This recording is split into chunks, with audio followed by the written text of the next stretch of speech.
आज हम देखेंगे कि दिखावे से कैसे बचा जाए, क्योंकि कभी-कभी लोग जो दिखावा करते हैं उससे बहुत इन्फ्लुएंस होकर कभी-कभी हम डर भी जाते हैं या कभी उत्साहित होकर कुछ गलत कदम उठा लेते हैं। तो ऐसे लोगों से कैसे बचा जाए और हमें कैसा रहना चाहिए, खुद को भी कैसे दिखावे से बचना चाहिए, हमें भी कैसे दिखावा नहीं करना चाहिए और उसके लिए हम क्या कार्य करना चाहिए, ये सूत्र जानने के लिए आज मैं बहुत सुंदर कहानी सुनाने वाला हूँ।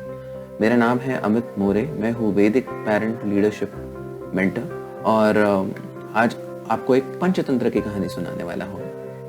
हालांकि पंचतंत्र सबको पता है कि विष्णु शर्मा ने 2000 वर्ष पूर्व अपने एक राजा जो थे उनके 3 पुत्रों को योग्य राजा बनाने के लिए कही गई थी और रची गई थी और उनको सिखाई गई थी, और ये सुनने के पश्चात सभी तीनों पुत्र योग्य राजा बन गए थे। तो आइए सुनते हैं, ये कहानी बहुत ही सुंदर कहानी है। तो एक दिन एक राज्य में बहुत घनघोर युद्ध हुआ, 2 राजाओं में। इतना घनघोर युद्ध हुआ कि एक जीता तो दूसरा हारा। अभी जब जीतने के बाद उधर की जो सेनाएं थी, उनके पास जो ढोल था वगैरह, वो सब पीछे रह गया युद्ध खत्म होने के बाद, क्योंकि वो ढोल तभी जो भाट और चारण थे वो गाना बजाने के लिए यूज करते थे। भाट और चारण मतलब जो गायक और जो कवि रहते हैं उन दल में, जो कि मनोरंजन के लिए रहते हैं राजाओं के लिए, वो यूज करते थे उनके मनोरंजन के लिए। तो ढोल उधर ही रह गया था। एक दिन बहुत जोर की आंधी आई और वो जो ढोल था वो हवा के झोंके से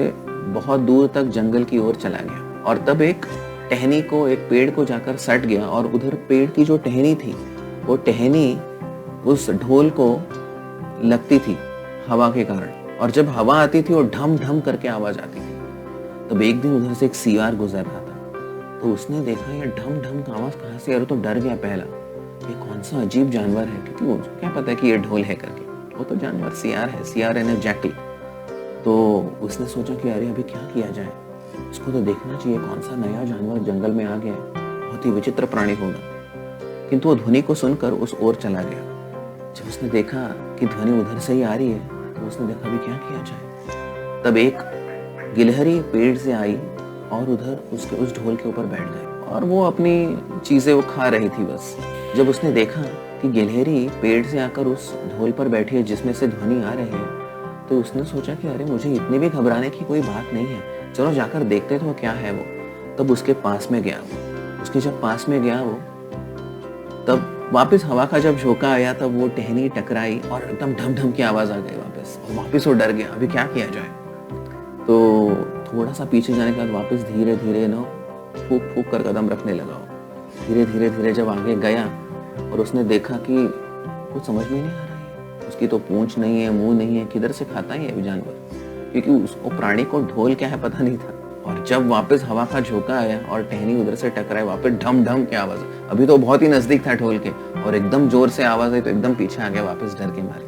अभी उसको यकीन हो गया कि इस ढोल के अंदर वो प्राणी है जो कि ढम ढम की आवाज कर रहा है। तो उसने सोचा कि अरे ये इतना ऐसा अच्छा प्राणी होगा, क्योंकि इतना बड़ा आवाज कर रहा है तो बिल्कुल मोटा होगा ये, और इतना चर्बी होगी उसमें, तो अगर इसको मैं मार के खाऊंगा तो कितना मजा आएगा, कितना स्वादिष्ट होगा। चलो मैं अपने पत्नी को बताता हूँ। तो सियारी के पास चला गया, और शाम को जब घर में लौटा तब सियारी को कहा, अरे वो सियारी सुनती हो, आज मैंने क्या देखा, आज मैंने एक ऐसा प्राणी विचित्र देखा है कि जो कि बहुत ही चर्बी और जो बहुत ही मोटा है, हम उसका शिकार करेंगे, एक नया शिकार है हमारे लिए।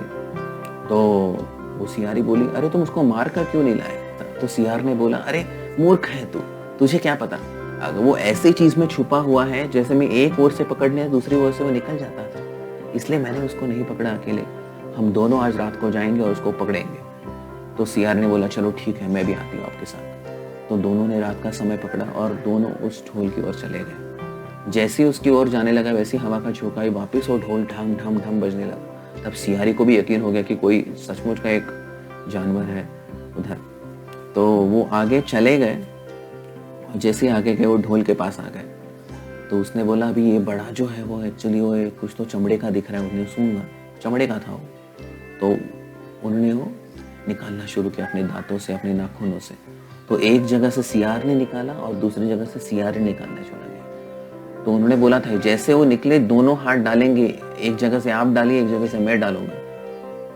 तो जैसे ही दोनों ने हाथ अंदर डाला तो दोनों ने एक दूसरे का हाथ पकड़ लिया। तो सियार ने बोला, अरे मेरा हाथ आप क्यों पकड़ रहे हो? अरे मैं भी किधर पकड़ रहा हूँ आपका हाथ, पर मुझे आपका हाथ में आ गया।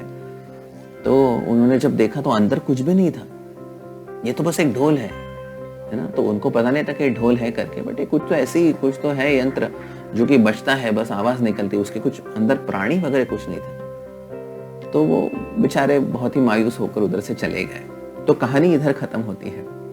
तो अभी इस कहानी से हम क्या सीख ले सकते हैं, ये बहुत महत्वपूर्ण है। जैसे कि मैंने कहा था कि जो लोग दिखावा करते हैं उनसे कभी डरना नहीं चाहिए या उनसे कभी ज्यादा इन्फ्लुएंस नहीं होना चाहिए। यही सीख हमें इस कहानी से भी मिलती है। देखो, जो बड़े बड़े शीखे मारते हैं, जो कि बड़े बड़े बातें करते हैं, तो उनकी ओर ज्यादा ध्यान नहीं देना चाहिए, क्योंकि वो अंदर से बहुत ही खोखले होते हैं। जैसे कि जो गर्वित होते हैं, बहुत अपने में बहुत दम्भ रखते हैं, अपने में बहुत ही गर्व रखते हैं, तो वो उनके पास कोई ऐसे ज्ञान नहीं रहता, इसके लिए वो बहुत ही गर्वित होते हैं, कभी कभी क्रोधित भी हो जाते हैं ऐसे लोग। और वो किसी गुरु या किसी अथॉरिटी को फॉलो नहीं करते, वो बस खुद की मनमानी करते हैं।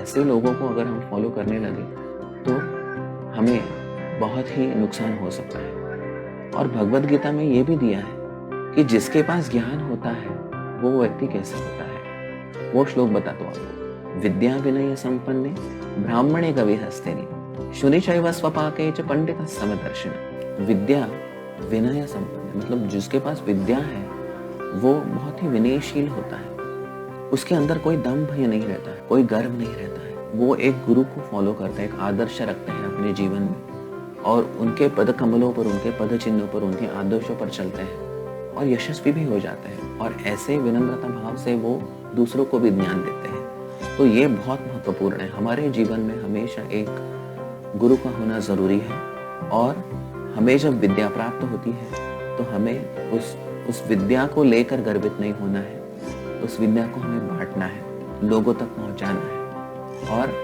बड़े शिखे नहीं मारने, दिखावा नहीं करने की मुझे बहुत कुछ आता है। जब नहीं आता है कुछ, हमें बोलना चाहिए भाई नहीं आता है, ताकि दूसरों को हम डाइवर्ट और डेविएट और डिस्ट्रैक्ट नहीं करें, दूसरों को गलत मैसेज ना दें। तो ये बहुत महत्वपूर्ण है। तो ये सीख हम सीख सकते हैं। तो हम भी देखते हैं हमारे जीवन में भी, हमें कभी कभी ऐसे लोगों के संपर्क में आते हैं जो कि खुद की बहुत बड़ी बड़ी बातें करते हैं, किंतु अंदर से वो खोखले होते हैं। तो ऐसे लोगों से हमें सतर्क रहना है और हमें अच्छा ज्ञान प्राप्त करना है ऐसे लोगों से जिनके पास अच्छा ज्ञान हो, और हमें आगे बढ़ना है हमारे जीवन में भी। आप सबका बहुत बहुत धन्यवाद। आपका दिवस शुभ रहे। धन्यवाद। हरे कृष्ण।